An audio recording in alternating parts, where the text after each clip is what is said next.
नमस्कार। इस वीडियो में हम तबले के अंगों के बारे में समझेंगे। तबले के अंगों का वर्णन किस तरीके से करना है, इन्हें क्या क्या कहा जाता है, किन किन चीज़ों से मिलकर तबला बना है और तबले को ख़रीदते समय आपको किन किन बातों का ध्यान रखना है, क्या क्या सावधानियां रखनी है। इस पर मैंने एक वीडियो बनाने के लिए अभी विचार किया है, वो मैं आगे बनाने वाला हूँ। तो उसमें आप सुन सकते हैं कि तबले में ऐसी क्या क्या ख़ास बात होनी चाहिए जो अच्छी क्वालिटी का आपको तबला मिल जाए। तबले को आपको कैसे ख़रीदना है, क्या क्या ध्यान रखना है, तबले में वज़न कैसे पैदा करना है, चाटी कैसी होनी चाहिए और स्याही कौन सी आपको लगवानी है, स्याही का आपको बहुत ध्यान रखना है। तबले में वज़न कैसे पैदा करना है, वज़न का मैं एक ऐसा तरीका बताऊंगा जो आपको बहुत अच्छा लगेगा और ज़्यादातर लोगों की उस गलती को मैं बताऊंगा जिसकी वजह से लोग अपने तबले को ख़राब कर लेते हैं। चलिए अब आगे बढ़ते हैं। ये हम क्या देख रहे हैं, ये है बद्दी। ये चमड़ी की बनी हुई होती है और इसे पूड़ी कसने में सहायता मिलती है। पूड़ी को कसे रखने में इसका बहुत बड़ा योगदान है। तो आप ये चांटी पर भी देख रहे हैं, मतलब दायां और बायां। अभी हम इन दोनों को क्या कहेंगे, तो लोग कहते हैं दायां और बायां, तो वो तो है, दोनों को मिलाकर बनता है तबला। अब वो है डग्गा, जो इसका बड़ा भाग है वो है डग्गा, जो आप गोल देख रहे हैं, और इसके साथ में है, ये होता है मदीन। तो इसे मदीन भी बोलते हैं, चांटी भी बोलते हैं। ये जो आप देख रहे हैं इस भाग को कहते हैं चांटी और मदीन। और जो बड़ा भाग आप देख रहे हैं ये, इसे कहते हैं डग्गा, बेस भी कहते हैं कुछ लोग। तो वो तो इंग्लिश में उसको कहा जाता है। तो ये हुआ तबला। अब ये जो बद्दी है, इसे ठीक मदीन पर भी पूड़ी को कसे रखने में और गट्टों को कसे रखने में सहायता मिलती है।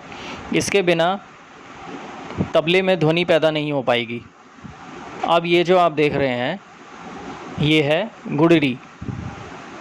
गुडरी और गद्दी, इसको आप गद्दी या गुडरी भी कह सकते हैं, दोनों चीज़ें कह सकते हैं, ये दोनों नाम है।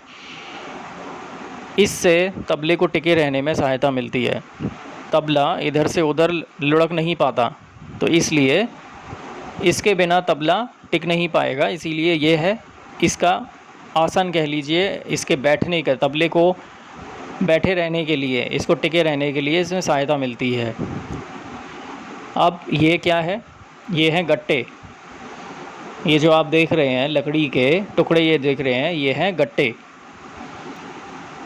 तो ये इन गट्टों का क्या काम है, इन गट्टों का काम है, ये जो लकड़ी के गट्टे हैं, इन गट्टों का काम है बद्दी के बीच में इन्हें लगाकर तबले को ऊंचे स्वर में पहुंचाने में सहायता मिलती है।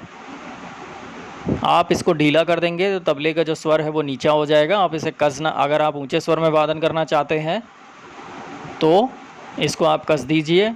इसको कसने का भी तरीका है, इसकी स्पेशल ट्रेनिंग होती है। आप ऐसे ही नहीं इसको, मेरी तरफ से ये आपको सलाह रहेगी जो अभी लोग सीख रहे हैं कि ऊंचे स्वर में तबला मिलाने पर आवाज़ बहुत अच्छी आती है, ये बात मानने वाली है और वो लोगों को बहुत अच्छा भी लगता है। पर इसका मतलब ये नहीं कि अगर आपको जानकारी नहीं है तो आप, कुछ लोग ऐसे ही उसको चढ़ाने लग जाते हैं हथौड़ी से मार मार के, जबकि ज़्यादातर लोगों को इस बारे में पता नहीं होता है। वो अंदाज़े से इस चीज़ को करने लग जाते हैं कि चारों तरफ से अगर हम गट्टों को नीचे की तरफ करेंगे तो आवाज़ शायद ज़्यादा अच्छी आ जाए या ऊंचे सुर में चला जाएगा। ऐसा नहीं है, बराबर इसकी नापतौल के हिसाब से इसको हथौड़ी से मारा जाता है और इसे बराबर बराबर मात्रा में इसको नीचे की तरफ किया जाता है। आपको नीचे सुर में करना है या ऊंचे सुर में करना है, वो बैलेंस आपको बना के रखना पड़ेगा।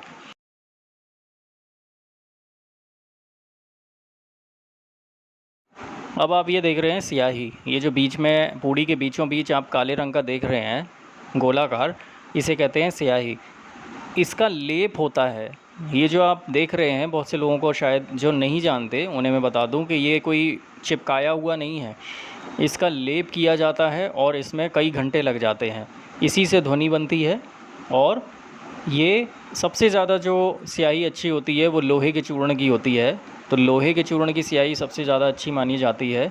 ये जो एक्सपर्ट हैं ये उनकी राय है कि लोहे के चूर्ण की स्याही सबसे अच्छी मानी जाती है। पर ये अपनी अपनी चॉइस है, आप अपने हिसाब से कुछ भी लगवाइए। तो ये है स्याही। अब आप ये देख रहे हैं गजरा, साइड में आप ये देख रहे हैं, इसे कहते हैं गजरा। ठीक है, तो मैं ये चारों तरफ से घुमा के दिखा देता हूँ। इसे कहते हैं, ये गजरा है, और इसी के बीचों बीच गजरे के ये घर आप देख रहे हैं, छोटे छोटे छेद, यहाँ इसी में से ये बद्दी को डालकर, और ये पूड़ी और बद्दी का यहाँ पर मेल होता है। तो इसी गजरे के अंदर से बद्दी को पिरोया जाता है, अंदर से डाला जाता है, और कसने में, पूरे तबले को कसने में सहायता मिलती है। तो गजरे का तो सबसे बड़ा योगदान है। गजरे में से ही डालकर, आप ये देख रहे हैं यहाँ पर डग्गे में भी यही चीज़ है। डग्गे में ये जो गजरा है, बद्दियाँ गईं, ये एक बद्दी, और ऊपर गजरे में से अंदर से होती हुई और वापस आई हैं। ये आप देख रहे हैं, आपको डबल बद्दी, एक बाहर है और एक अंदर की तरफ। तो इससे कसे रखने में सहायता मिलती है। आप इसे कितना भी कस लीजिए, पर फिर भी इसकी एक लिमिट होती है। और दूसरी बात, यही गजरों की सहायता से तबले को ट्यून भी किया जाता है। पहले गट्टों को मारा जाता है और उसके बाद में चारों तरफ से गजरों को बैलेंस करके, उसको आप चारों तरफ से हथौड़ी से हिट करेंगे तो इसको आराम आराम से हल्का हल्का किया जाता है और तबले को स्वर में लाया जाता है। अब ये एक चीज़ और ध्यान से देखिए, ये नीचे, आप इसे जूम करके दिखाता हूँ, नीचे की तरफ जो बद्दी गई, वो बद्दी यहाँ नीचे देखिए, चारों तरफ से यहाँ से कसी हुई होती है, और ये ऊपर से जो जाती है वो नीचे की तरफ से, नीचे भी गजरा होता है। गजरा नीचे भी होता है, अभी आपने नीचे देखा था, वो होता है गजरा, नीचे भी गजरा होता है। तो वहाँ से भी ये कसती है, और ऊपर होता है बड़ा गजरा जो पूड़ी को कसे रखने में सहायता करती है। अब डग्गे के बीचों बीच आप ये जो स्याही देख रहे हैं, ये भी स्याही ही है।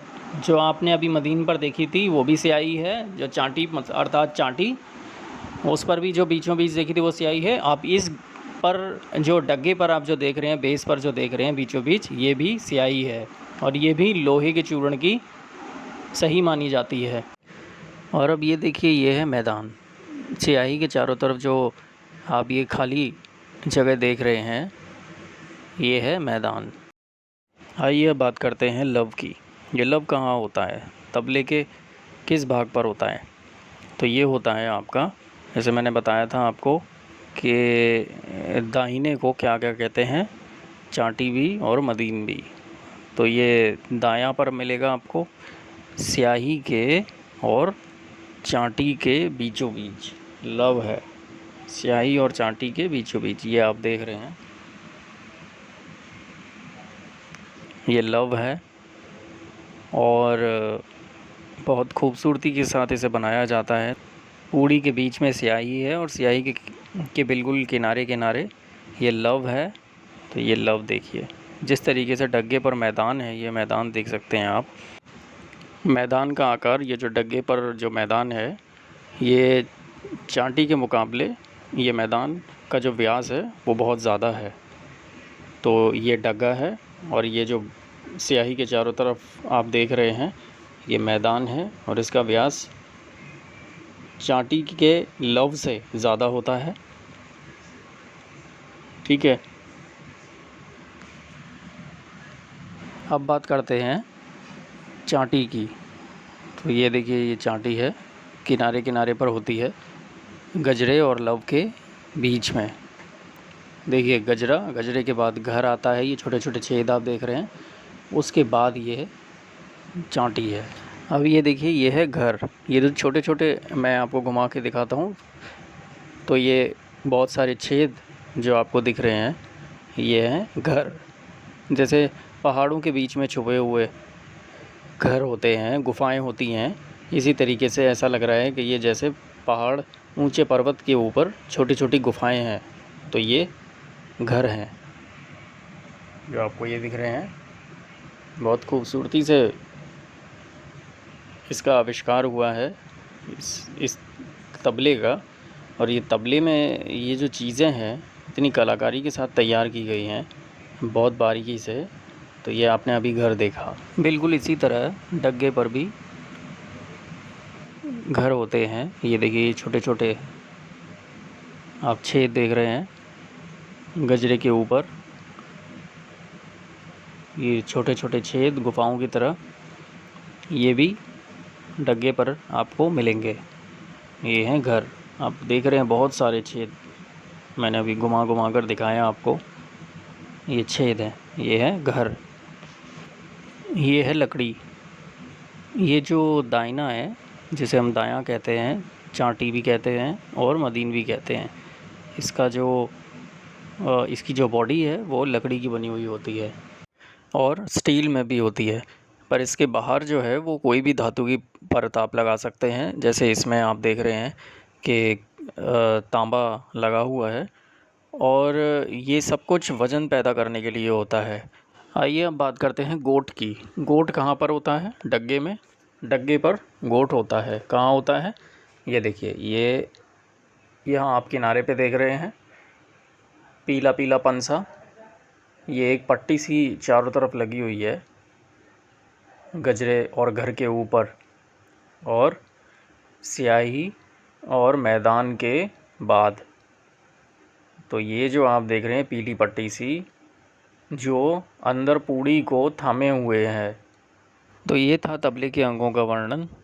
आपको शायद अच्छा लगे, मुझे बताइएगा। इसमें अगर आपकी कोई राय हो तो मुझे ज़रूर बताइएगा। धन्यवाद।